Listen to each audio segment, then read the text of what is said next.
This is the Weigh-In Podcast by Benoit Chestnut and the Poppin' Sebastian Romero. On this week's Weigh-In, what we have for you, well, it's going to be a good one. The U20 looked really good. We'll give our comments on that as far as Team USA and just the U20 World Championships. And John Smith back in the coaching chair. So we're going to break that for you too, which real interesting. So with that being said, that is this week's Takedown Thursday. So if we get right into this one, U20 World Championships. I think it was a good showing. Team USA, I think there was some very well wrestling going on there. I wasn't surprised at the guys that did, go where they did, This is something that I kind of feel like there's a trend starting here. We're seeing a lot of this now. I don't so much as know if we saw it before, but I'm saying now since when I was little in wrestling up to now, we're starting to see a lot more of the athletes wrestle for different nations. We're not seeing everybody pack Team USA like we used to and say, oh, well, this person didn't make that person. We're seeing a lot of people wrestle for other countries, which is really great because I think now you're going to better the competition. You're going to better the competition, You're gonna better the competition. I know there's a few of them that do it, that wrestle for other countries, and it's just, I think you're gonna better the competition. I'm being honest. You're gonna better competition because you think about some of these guys that are, and you're seeing some of them. Even some of them want to come and college wrestle here because it's stuff you can learn with being here and being able to wrestle here and learn some of the things that we're able to provide wrestling wise. Everybody thinks, says the old age question of, should all wrestling just be freestyle? But there's a reason why USA is so dominant, because there is a ideology and there is a very well systematic learning that happens with keeping folk style wrestling. As much as many may not believe it, but that is the difference. Not teaching everybody, hey, freestyle, the throws, this and that, but teaching everybody folk style, the easier side learning, because freestyle is about don't expose your back, don't do this and that, and folk style is about learning just the defense down to it. You can expose your back, not that you would want to, but just make sure you're not being turned or getting back points. But when you take all of that and you try to teach freestyle at a young, I know they do it in other countries, and you could say, well, they're more advanced with that. Well, I will tell you, how many times has those other countries taken the team title at a World Championships or had the most medals at an Olympics? I'm sure you can all try to count it off, but I'm sure we got enough fingers for that. My point here is that there is an ideology to this folk style, and with the way things are going, being with all these guys going to wrestling for their home countries, their home nations, or as I would say, their nationalities, their roots, so much as the roots. I think that's going to be great because now you're going to say, okay, if I know you got Italy's got Alex Nini. I think that's how you say his last name, but again, I apologize in advance if that's a butcher of the last name. Think about that. When you get more and more guys over there who are, grew up on the American wrestling, man, that team's going to be stacked. It's going to be nice. It's going to take time, but it's going to be nice. Everybody's learned. I think what most wrestlers learn now, Team USA is packed. You get on Team USA is like I hate to tell you, if the parents that watch, because a lot of them always ask questions that are just easy to answer. Um, it's like Black Friday, or for the ones that don't understand, because I know we have a lot of viewers from everywhere. So I would say to the parents, it's like Black Friday. To everybody else, it's like standing in line for a Taylor Swift concert. Like y- your chances of getting in line to make Team USA is not. I mean, for some guys, it's high, but it's it's a lot of guys. It's a lot of guys, and people have goals. So that's the kind of stuff I'm talking about. Where you see them going back and going to, like Giuseppe G. Ray wrestles for Team Ecuador. We talk about that. We got. I'm sure there's many others that I just don't have off the top. But you know what? I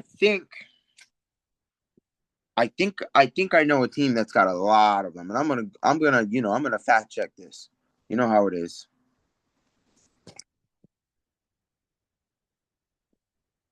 and we're gonna see if I could do it. We're gonna see if we're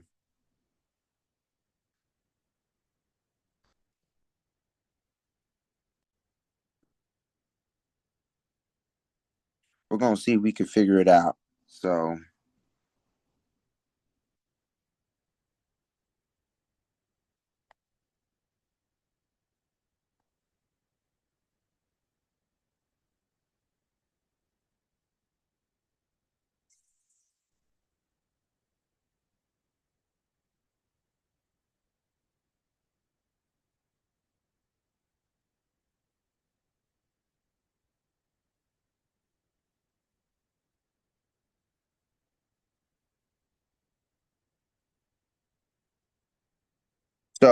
right off the bat, Austin Gomez is one that read that Austin Gomez wrestles for Mexico,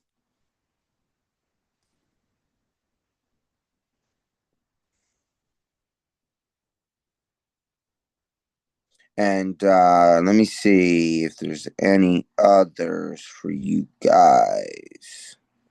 Roman Bravo Young, that was one that I knew but I wanted to be sure. Roman Bravo Young, Austin Gomez. You look at that and you can't tell me that there ain't something happening with all of that going on, and that's so you look at Team Mexico and you wonder if they're going to if they're going to make a lot of noise. Absolutely, Austin Gomez, great wrestler. Roman Bravo Young, great wrestler.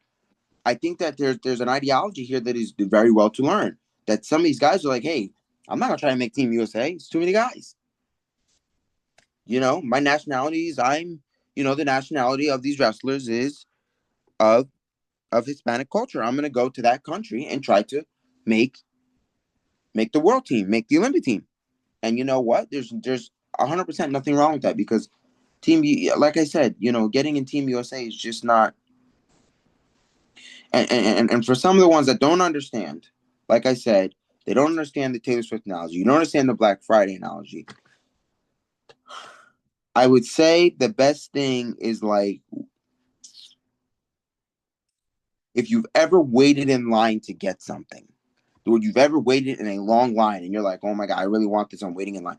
That's the idea. That's what I'm saying is similar to getting on Team USA. Like, there's a lot of great guys that when you see World Team Trials and when you see, Final X, you see there's a lot of guys that just like look at this year. Obviously, no David Taylor on the team, no Jordan Burroughs, no Kyle Dake. Like, look at that. And we have a team. Look at three guys. Three really, if you put their accolades together, that would be wow. Not much more you could say about that. Did not make, not on the world team. And you can't tell me Team USA is not stacked from that. You can't. It's stacked to the point where the best guys, who those guys are good, are not on the team. And that's something that, you know, in ideology, as I've been saying, is absolutely crazy. Crazy.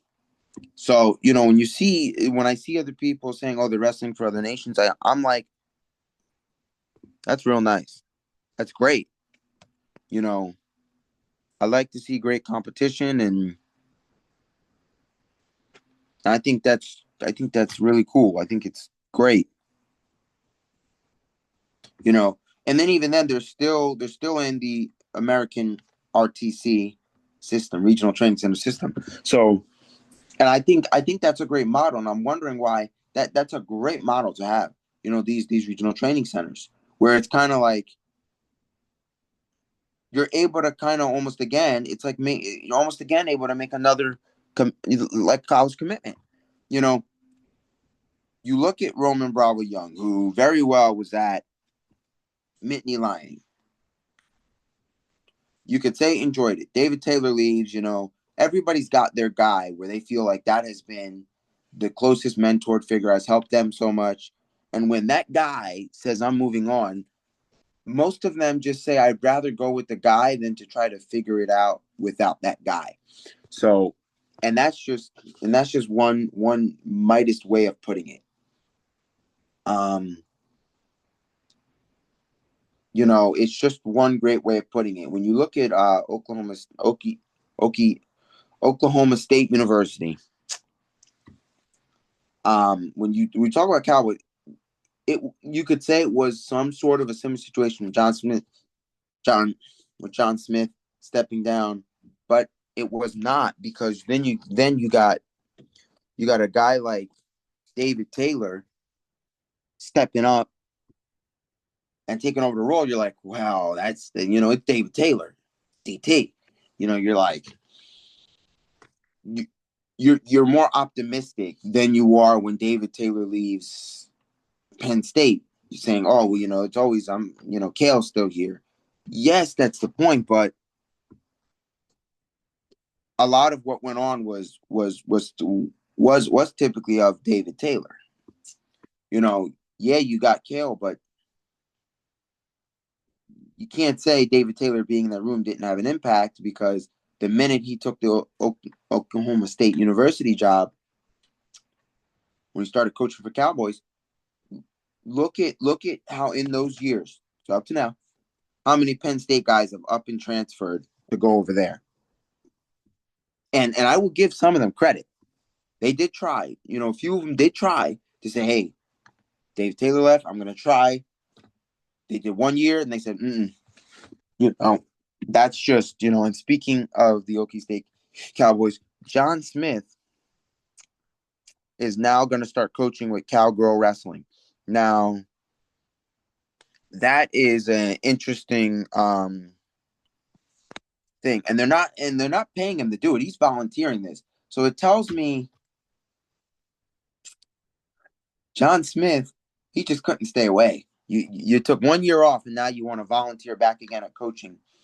And I think why he's doing it is because the NCAA they're having this year, 2026. I mean, 2026. This year coming up, 2026. We're going to have our first women's NCAA championship. Now, you already know. Here on the weigh-in, we drafted for that. If every other podcast isn't, we did. We had the whole thing going. I had a clean sweep through men's and women's, which was real great. I had a clean sweep, men's and women's. And with that being said, this was a great thing. And I think he's taking over so that it's going to, I don't want to say force, but it's going to stir the minds of the athletic department. Why do we not have a girls program? And they should. They should. They got it as a club. But, let's get it at the NCAA level where it's not a club thing, because, hey, you got it going, it's there. So it's not about funding part of it's not about funding being spent. And I'm gonna tell you why. Because you already have it as a club. You've already got some gear, you've already got some stuff rolling, you're already operating. What it's going to require is, a little bit of a bigger operating, because you'll be on NCAA. You'll have to do things a little different. But even then, I say that You just gotta. I even say this, that you gotta do things a little better. You gotta, because, and I think that's how they ended up with John Smith in that room, because I think he wants to advocate for them to the athletic department. We need a girls team. Iowa's got one. Why don't we? And you know what? If Okie State gets one, how much longer are you going to continue to see? Because I think the universities are going to stack up. You're going to get a girls team, and some universities you're even seeing. I think I saw this not last year, between in the last couple of years. There was a school that said, "Hey, I didn't even have a men's team. We're going to add men's and women's." So you may see some schools that never had it pop up with it, which is really great for the wrestling community, for both communities. I think, I said this in terms of when NJ had first got girls wrestling. I said, look at the numbers, in which every other media outlet was saying. Look at the numbers for what happened with girls wrestling in Texas, where when they started to where they got to. And I said, that's exactly the reason why they need this. There's numbers behind it. There's backing behind it. There's fan base behind it. Like, we drafted for the women's national. You have to seriously ask yourself, how many other podcasts were doing that? We're putting their stuff out there and drafting for it. How many others were seriously getting in it? I don't want this to turn into an episode saying, how we're different from others or anything like that, but we are unique. I get we're not as big as they are, but we are unique. We are absolutely, surely unique. We're unique. They have the stuff they talk about, and we have our stuff. It just very well is. And we, as a podcast, are not one touchy subject. We're from performance to news to living anything. Transfer portal. We try to bounce around, as the later episodes have been talking about wrestling performance, what's a good versus bad drilling partner, and all of that. And on this, we just had stuff to talk about John Smith and the U20 Worlds. But duly noted, we will get back to next week's episode. We'll get back to that more. What are some good and bad signs of wrestling, and breaking down some of that stuff, because I haven't forgotten. There are a lot of questions surrounding that stuff. So, and they're not short questions. They require video answers. So a lot of those will end up as episodes, because that's where it's going to go. So if you don't think I just didn't answer your question because I forgot about your question. I didn't forget about any questions. It's just with this episode, we're going a little more about this interesting John Smith coaching return in that U20. I think that the avocation that John Smith being in that room, listen, this is the biggest thing for women's wrestling yet. Iowa has been a powerhouse. Now, with NCAA getting it, and if John Smith can advocate and they can get a girls NCAA team within the next 2-3 years, hopefully you do it now. If it were me, if I was making the decisions, you'd already had a girls team over there. But nonetheless, I'm saying here is, when John Smith gets it, I understand he's not the head coach, but they're going to be some team trophies. Iowa's not going to be able to be a powerhouse when this goes. They're not going to roll over that team no more.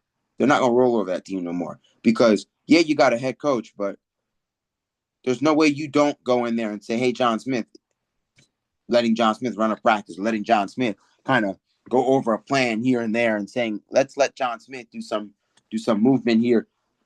They're going to learn. John Smith, he's got some team trophies under him. And I think very well that when you talk about that, I think very well he's gonna make some noise on the women's wrestling. He's gonna make some noise.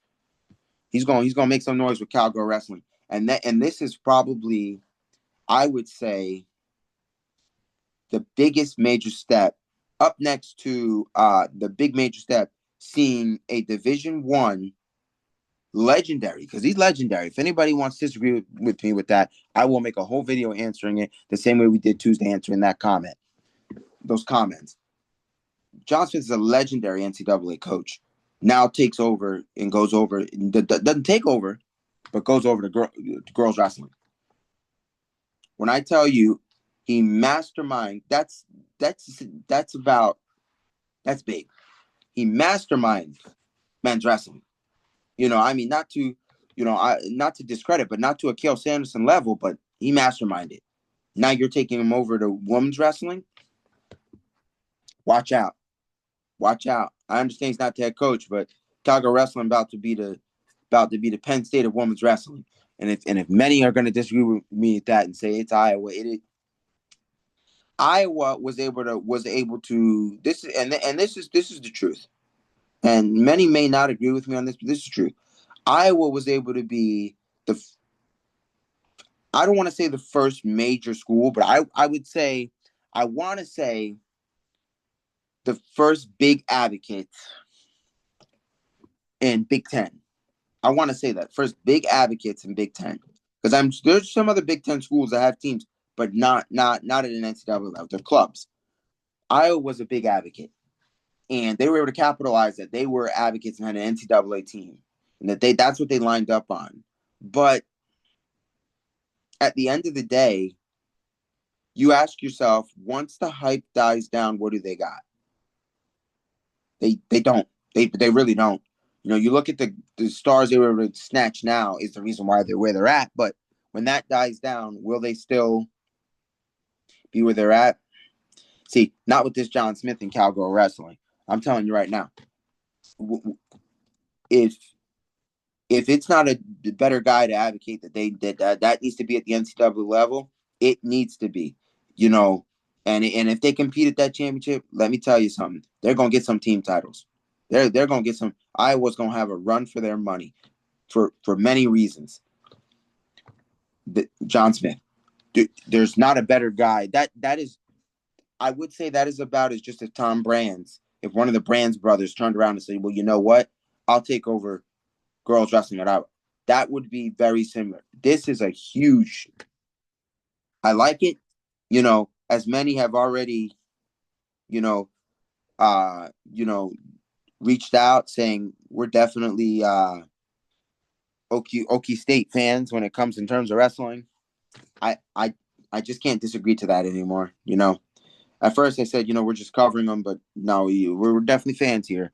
We're covering all that, but I definitely think this is huge. This is huge. Now the question, like I said, I think I said this in a previous video. How long before we see Penn State get a women's team going? How long before we see that? And that's going to be interesting because I do think we're going to see Cael get a team going. I do think that. I very well do think we're going to see Cael get a team going. And when he does, that's going to be – I'm not saying Cael's going to coach it, but when Penn State gets a team going, it's going to be interesting to see what legendary Penn State great comes back to take that on. Because I feel like it's going to be a Nittany Lion that takes that job. It's going to be a Nittany Lion that takes that job. I feel like it is. And I think that would be very interesting, but and for everybody else thinking, wait till Rutgers gets a team, because Rutgers has been on fire lately. Wait till Rutgers gets a good old women's wrestling team. I just think here's the dream here. Okie State gets a team. Penn State get a team. I want to see Rutgers with a women's wrestling team. I want to see the Nebraska Cornhuskers with a women's wrestling team. Virginia Tech with a women's wrestling team. Like, look at the top 5, top 10, top 20 schools right there, wrestling. I want to see them all women's wrestling teams, because I would like to see the way that wrestling goes, because it is you could have whatever opinion you want. It's high level wrestling. It's high level wrestling. To me, it'll always be high level wrestling, because growing up, you always had just the men's championship, just the men's. Now I get to watch the men's and the women's. Which it's some good wrestling. Now I understand women's is in freestyle, so you kind of don't really get to have, an overtime, but it's still pretty good. It's still pretty good. It comes down to the wire, and it's still pretty good. And that's one of the things that I say that I really like about it is that it comes down to the wire, and it's really good. It's amazing, and I think that's great to see John Smith say, "Hey, to kind of say he doesn't want to be done anymore," and that tells you that sometimes you understand some people are not ready to leave the sport. They're not ready to give up. And I partially think it's because he wants to advocate that they need that as a sport. They need to have cowgirl wrestling, NCAA, no longer a club, get it under the NCAA level. And it's going to be pretty hard to ignore the fact that you should do it with John Smith the way he is. With having John Smith in that room, it's not going to be easy. It's not going to be that easy thing to go and say, hey, we need it as a sport, or we need it as a sport. Oh, well, it's going to be hard. So I definitely think that's an interesting one. I think that there's a lot of interesting things, and that is definitely one that is fairly interesting. In terms of wrestling wise, I think that's great. In terms of cowgirl, cowboy, in terms of cowgirl wrestling, hey, that's going to be great. I think he's going to have a positive impact in that room because you can't tell him he don't know wrestling. John Smith knows some wrestling now. John Smith has been in NCAA wrestling for quite some time, and I'm pretty sure he knows exactly what he's doing, and that is for many of reasons that he has done great things. Like you look at his accolades as a coach, and you can't tell me he hasn't not done something well. From all the athletes that he's had over there, like that is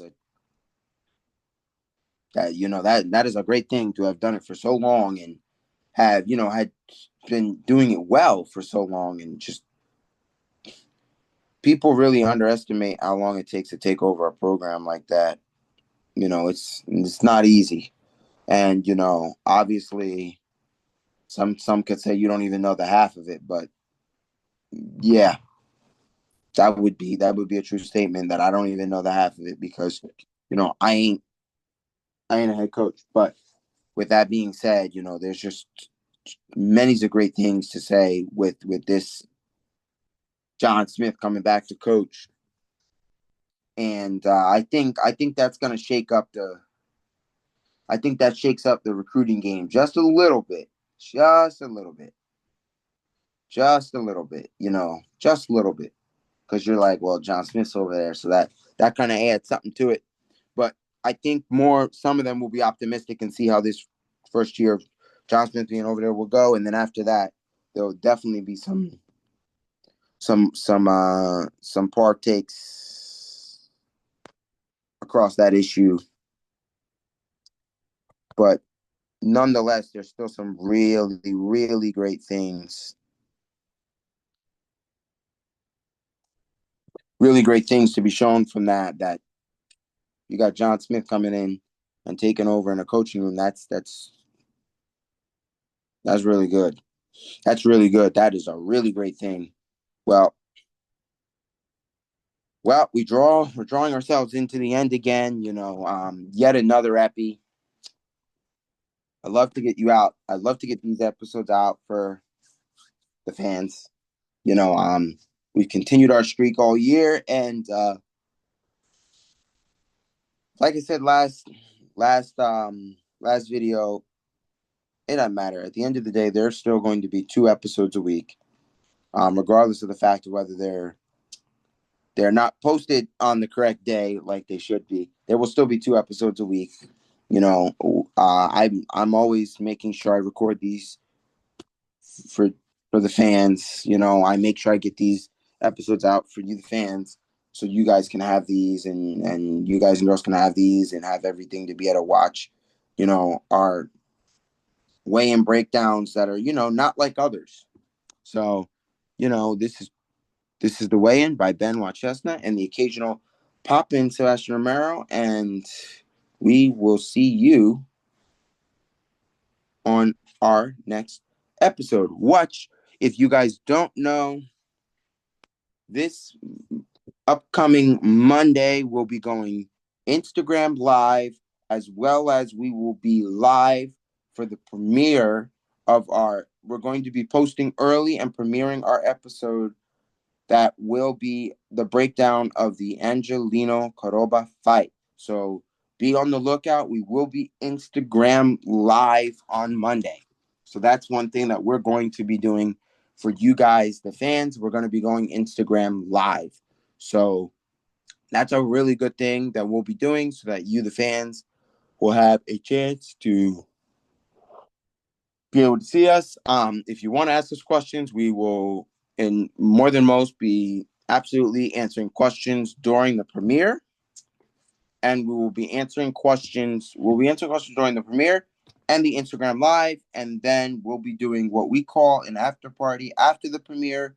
We may be going TikTok live on TikTok. So we're kind of going to be through a little platforms on Monday, kind of doing a little mini fan affair for you guys, the fans, and then we'll go from there so that you guys can kind of get a little more interaction from us. And we'll do those. We'll try to see how this one goes, and then we'll see from there whether this becomes a continuous or possibly something that we do in the near future. But nonetheless, live stream Monday and video premiering early on Monday. So we're going to premiere early for everybody on Monday, and that'll be an early epi for everybody. But nonetheless, that is this week's episode of the Weigh-In.